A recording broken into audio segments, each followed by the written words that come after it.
Vamos a leer juntos la palabra del Señor, Génesis capítulo 22, versículos 1 al 19.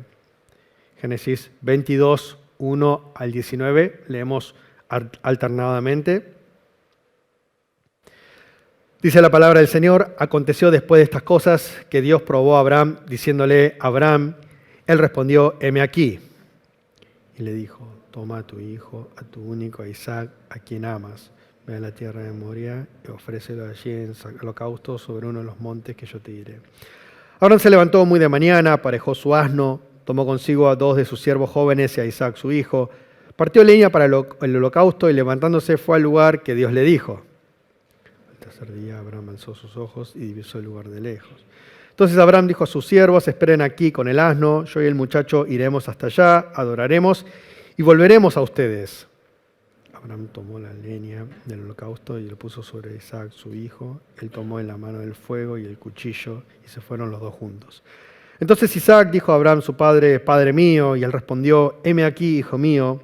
Le dijo: he aquí el fuego y la leña, pero ¿dónde está el cordero para el holocausto? Abraham respondió: Dios mismo proveerá el cordero para el holocausto, hijo mío. Y iban los dos juntos. Cuando llegaron al lugar que Dios le había dicho, Abraham edificó allí un altar, arregló la leña, ató a Isaac su hijo y lo puso sobre el altar encima de la leña. Abraham extendió su mano y tomó el cuchillo para degollar a su hijo. Entonces el ángel del Señor llamó desde el cielo diciendo: Abraham, Abraham, y él respondió: heme aquí. Y le dijo: no extiendas tu mano sobre el muchacho ni le hagas nada, porque ahora conozco que temes a Dios, ya que no me has rehusado tu hijo, tu único. Entonces Abraham alzó la vista y miró, y he aquí que detrás de sí estaba un carnero trabado por sus cuernos en un matorral. Abraham fue, tomó el carnero y lo ofreció en el holocausto en lugar de su hijo. Abraham llamó el nombre de aquel lugar: el Señor proveerá. Por eso se dice hasta hoy: en el monte del Señor será provisto. El ángel del Señor llamó por segunda vez a Abraham desde el cielo. He jurado por mí mismo, dice el Señor, que porque has hecho esto y no me has rehusado tu hijo, tu único, de cierto te bendeciré y en gran manera multiplicaré tu descendencia como las estrellas del cielo y como la arena que está en la orilla del mar. Tu descendencia poseerá las ciudades de sus enemigos. Tu descendencia será bendita a todas las naciones de la tierra, por cuanto obedeciste mi voz. Todos juntos. Abraham regresó a sus siervos y levantándose se fueron juntos a Berseba, y Abraham habitó en Berseba. Amén. Amén. Sé que un padre estaba muy emocionado por el cumpleaños número 16 de su hijo. Aparentemente este padre lo había introducido a este chico llamado Johnny, no nuestro Johnny, sino otro Johnny, a lo que es el mundo de la música, y hasta le pagó las clases de guitarra para que él aprendiera. Y parece que el chico se enganchó. A tal punto que él dice que pasaba todo el tiempo por una tienda y relojeaba como que esa guitarra que quiero sí o sí. Es como que cuando uno pasa por el lugar, ¿viste? Y le haces comentario al lado: che, qué buena que estaba esa guitarra, y como que le está diciendo al lado: che, ¿me la comprás? Algo parecido que hago con mi señora cuando paso por Solo Deporte. Le digo: che, qué linda que está la camiseta de Boca, y me dice: pasa de largo. Pero básicamente es lo que sucede acá. El papá sabe que se aproxima el cumpleaños, y lo que hace es, con 3 meses de anticipación, supervivido, pide la guitarra por las dudas, a ver si el shipping se retrasa, y así tenerlo a tiempo, el regalo.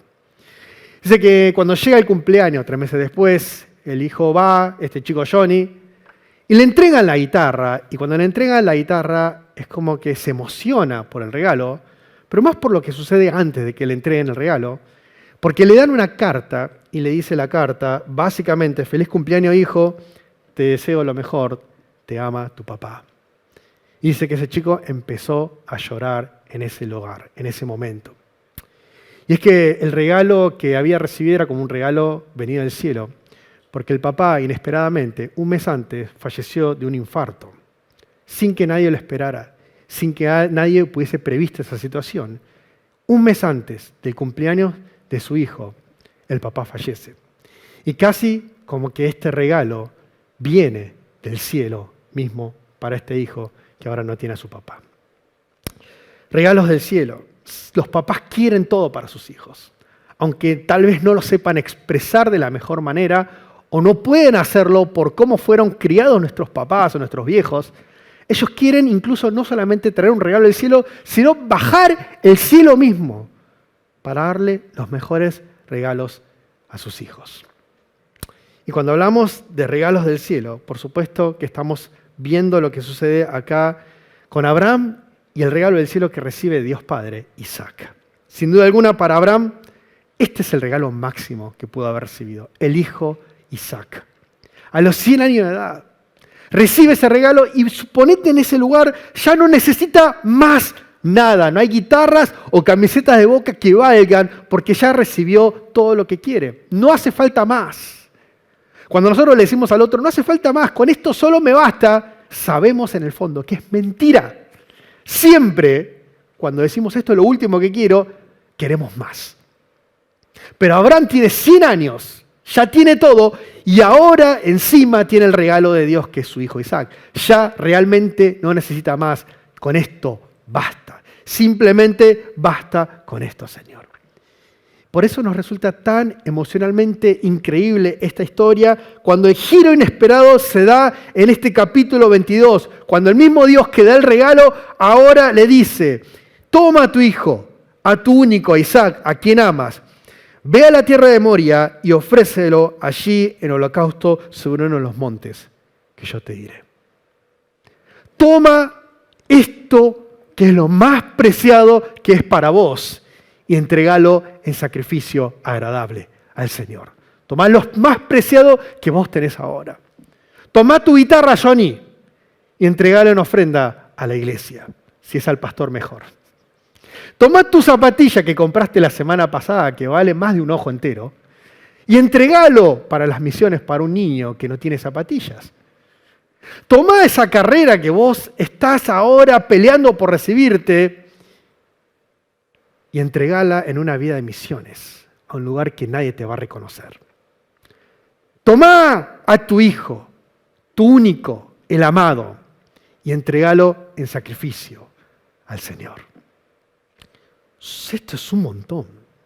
Y nos hace sentir incómodos cuando leemos el pasaje, porque en primer lugar sentimos que hay una voz silenciosa que no sabemos si es Dios, el Espíritu Santo, Satanás o la compulsión de mi TOC que me dice, ¿escuchaste la predica? Tenés que entregarlo. Tenés que entregar eso que vos tenés ahora, eso preciado que vos tenés. Y te hace sentir incómodo. ¿O no te pasa eso tal vez? Porque todos ustedes tienen algo que no quieren entregar ahora a Dios. Mira el que está al lado tuyo profundamente a los ojos y fíjate eso que vos no es lo que esa persona no quiere entregar. Míralo el mentiroso al lado tuyo. Sí, así sos, diría uno de ustedes. No queremos entregar cosas a Dios. Hay algo que tenemos guardado y no obstante acá, cuando leemos nos hace sentir incómodo. Pero más incómodo es cuando vemos quién es el que pide esto o quién es el que hace todas estas cosas. Nos hace sentir incómodos el carácter de Dios que vemos en este pasaje. Hace falta, Dios, que lleves a una persona, aunque sea en una prueba, a un nivel de extremo de prueba para que pueda mostrar que ciertamente tiene fe. Hace falta, Dios, que hagas esto para mostrar que realmente te amamos. Ciertamente, tenemos acá una controversia y hasta, perdonen tal vez la blasfemia, un Dios que es controversial. Tenemos un Dios que es controversial al pedirle o al testear la fe de Abraham de esta manera tan extrema y nos sentimos incómodos. Nos sentimos incómodos. Ahora, si hablamos de incomodidad, tal vez lo que más nos hace sentir, porque nos pega de cerca, es en este Día del Padre, preguntarnos por qué Abraham se queda tan callado y pasivo. Y por esto, que es callado, pasivo y sin ninguna reacción frente a este pedido, si Abraham mismo es un padre controversial. Porque no hay nada, está callado, ausente, no pelea, lo que Dios le está pidiendo a él, que es un montón. Dice acá que muchos padres tienen graves problemas en comunicarse con sus hijos. Dice que un 70% de los padres en una encuesta tienen problemas para tener conversaciones significativas con sus hijos o sus hijas durante más de 10 minutos. Si sos coreano o coreana, ponele 2 minutos. No sé si alguna vez tuviste alguna conversación significativa con el Padre, que es como el Buda, que está ahí arriba y como que es intocable.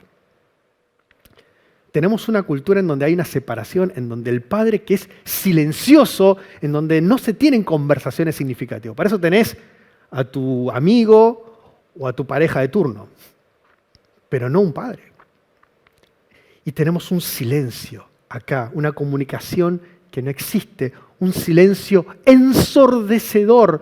Cuando vemos que Dios le dice, entrégalo en el versículo 2 como holocausto en el monte que yo te indicaré, y la reacción de Abraham es simplemente levantarse de madrugada, ensillar su asno, cortar la leña y junto con sus dos criados, sus hijos Isaac, encaminarse al lugar que Dios le había indicado.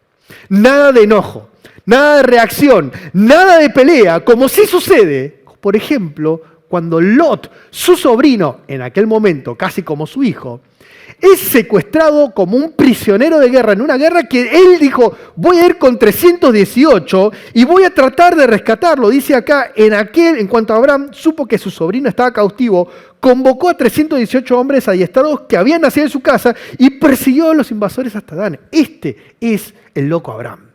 Cuando su hijo, en ese momento, Lot, su sobrino, de repente es secuestrado, se pone loco. Y de repente tenemos acá en el 21:11, cuando Ismael, su primogénito, lo tiene que echar de la casa. No se pone como loco, pero dice el versículo 11 del capítulo 21, este asunto angustió mucho a Abraham porque se trataba de su propio hijo. Enojo, guerra, angustia cuando casi sus hijos están en peligro, su sobrino. Pero acá, Abraham no hace absolutamente nada. Se calla y obedece ante el pedido más extremo de Dios. En este pasaje vemos que ante la solicitud de Dios, Abraham calla, excepto cuando en el versículo 7 dice que Isaac, casi como sospechando, a ver qué está pasando acá, porque vamos a sacrificar nada y ¿dónde está el carnero? Y le pregunta en el versículo 7, papá, acá tenemos el fuego y la leña, pero ¿dónde está el cordero para el holocausto? ¿Viste? Y de repente, versículo 8, el cordero, mi hijo, lo proveerá Dios. Paga Dios, diríamos en castellano. Como siempre vemos acá una excusa usada a Dios como se va a encargar Dios de esto. Y muchas veces se utiliza esto, nosotros lo hacemos con Dios, esto se va a encargar Dios, pero para lavarnos las manos de aquello que nosotros no queremos hacernos cargo. Y pensamos que tal vez Abraham, callado, pasivo, silencioso, patético y ausente, de repente no está haciendo lo que tiene que hacer como padre frente a esta situación.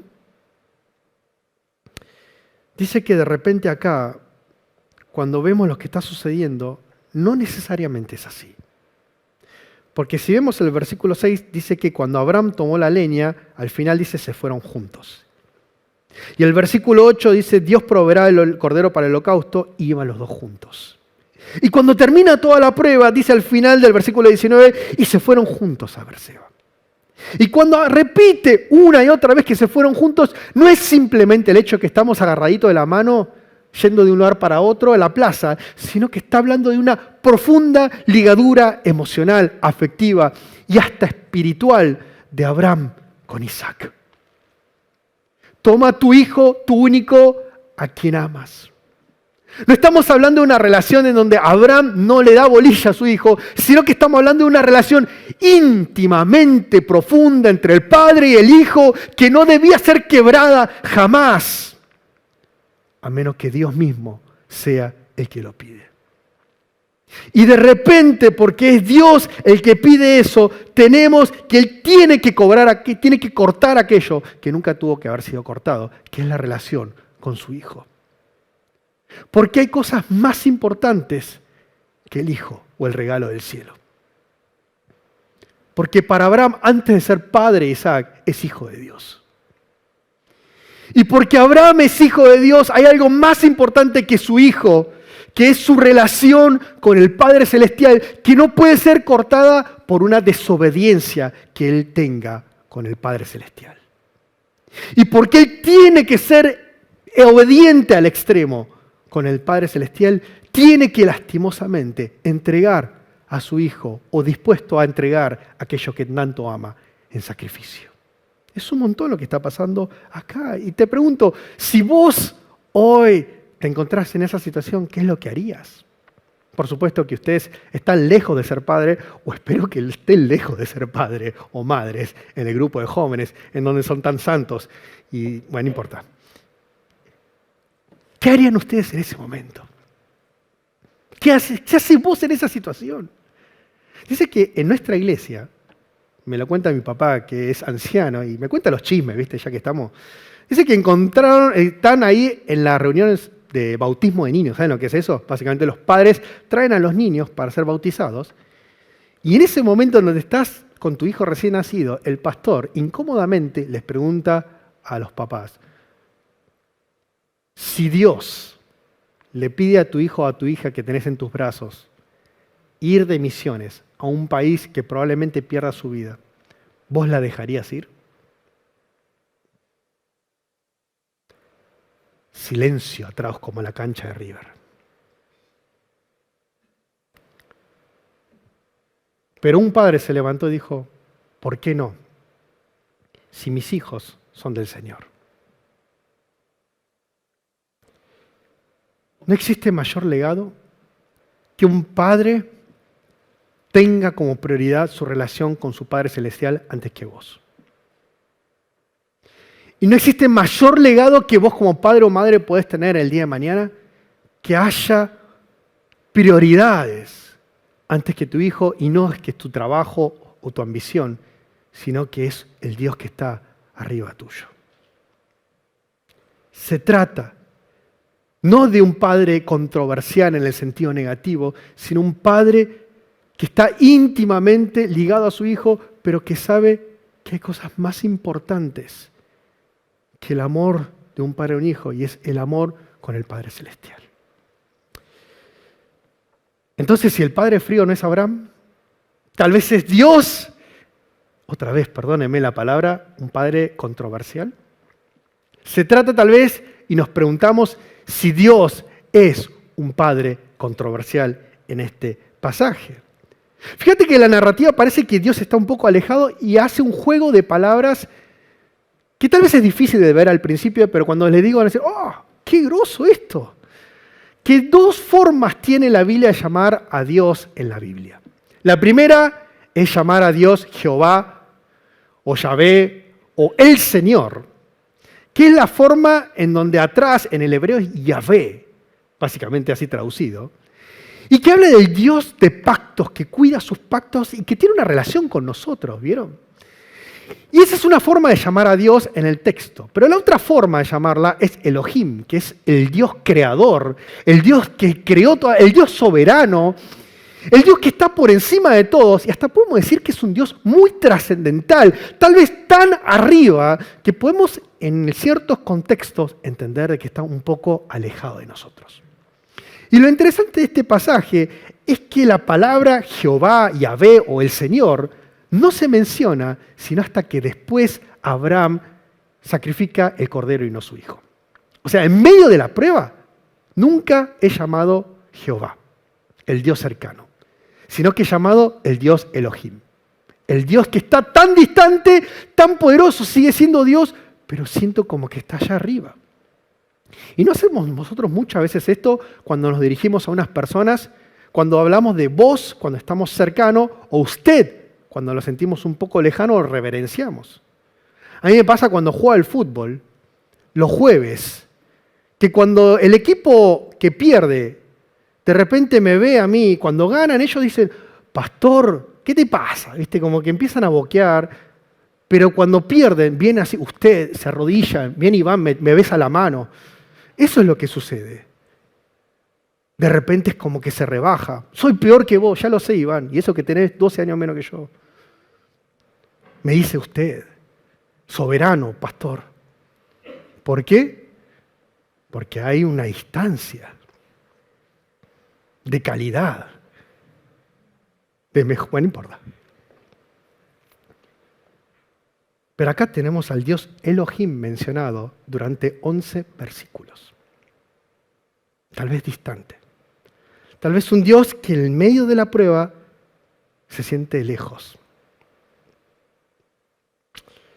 Pero ante la prueba de Dios hay una declaración poderosa que hace Abraham en el versículo 8, como leímos recién: Dios mismo proveerá el cordero para el holocausto, hijo mío. De repente esta palabra clave, poderosa, provisión, es la segunda palabra clave en este pasaje. Una es prueba y la segunda es provisión. Y cuando habla de provisión, habla de que Dios va a ser el que la prueba esta que se pone Dios y que te hace pasar, te va a hacer superarla sí o sí, como que te da la respuesta mientras te hace la prueba. Y Abraham sabe que a pesar de la situación y la prueba extrema, Dios proveerá la solución. ¿Querés que te diga más todavía?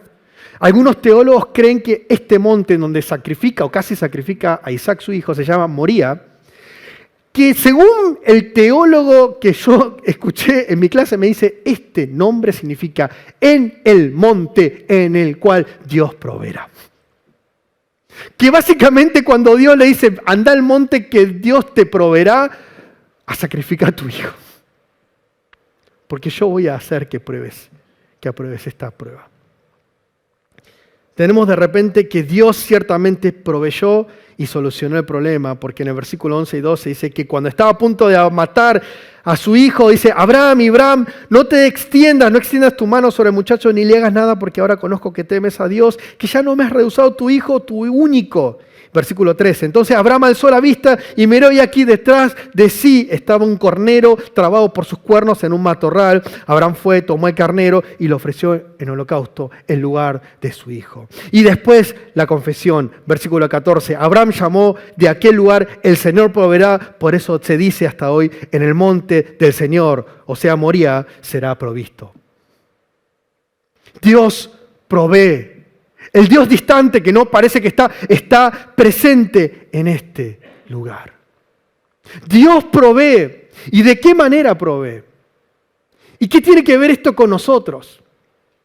Y es que acá tenemos a Abraham que está listo para entregar a su hijo por obediencia extrema. No quiere hacerlo, pero lo va a hacer porque su prioridad es su relación con el Padre.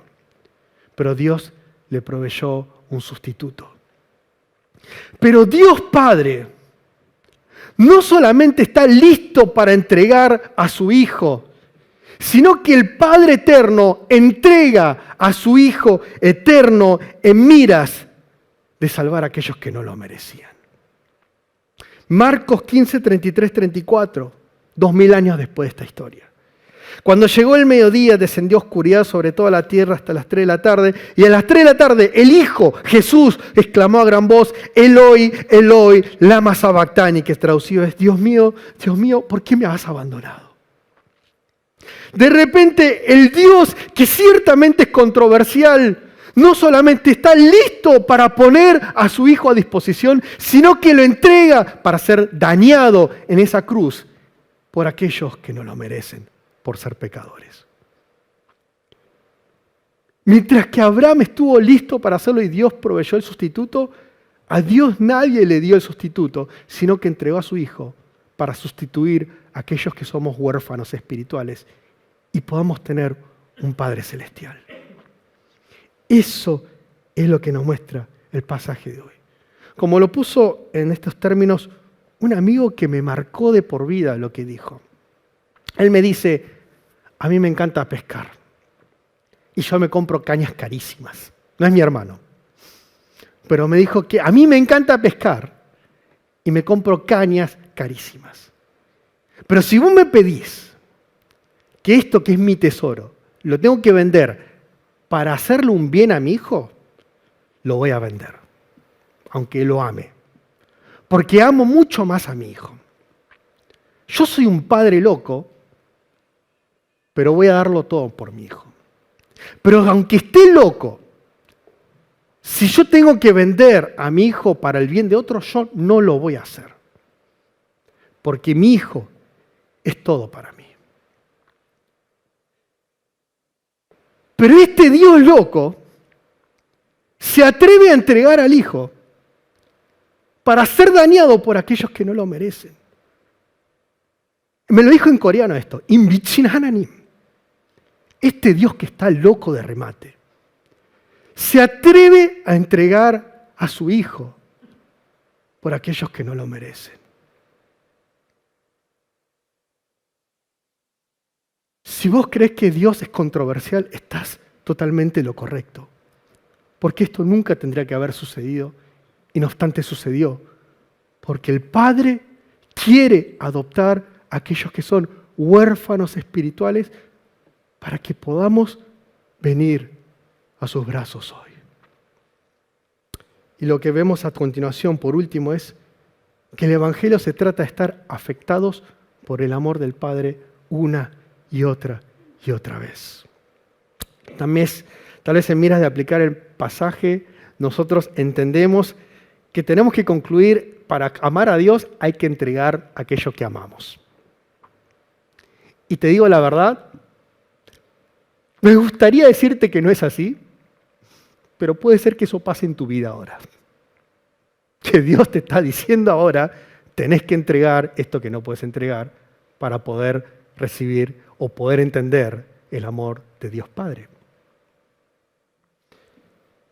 Pero el Evangelio no es que porque el pastor te está machacando esto en una prédica, vos tenés que hacerlo, o porque te sentís mal, o por compulsión. El Evangelio no se trata de que estás, la conciencia, lo tengo que hacer. El Evangelio no es eso, olvídate, eso es una atrocidad que vos haces en tu conciencia.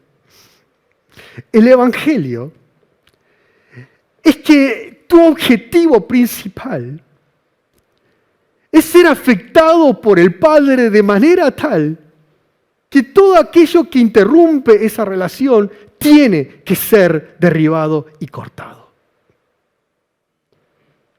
Se trata de que tal vez tenemos que cambiar la mente de que no tenemos mucho que perder y poco para ganar, sino de que tenemos todo para ganar y muy poco para perder, a la luz de que el amor del Padre es sumamente supremo para nosotros.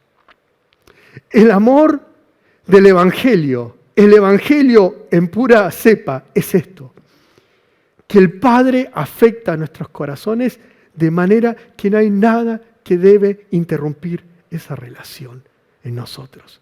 Y si las pruebas tienen que venir, y si dolores tienen que venir a nuestras vidas, y si situaciones tienen que venir, o sacrificios tienen que ser hechos en miras de que esto suceda así, que vengan. En miras de ser afectados por el Padre y recibir el dulce, precioso tesoro de una relación con aquel que quiere ser nuestro Padre Celestial.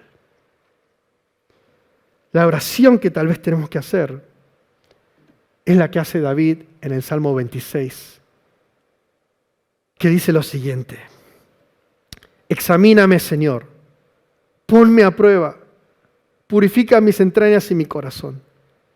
Tu gran amor lo tengo presente y siempre ando en tu verdad. Señor, yo amo la casa donde vives, el lugar donde reside tu gloria. Tengo los pies en terreno firme y en la gran asamblea bendeciré al Señor.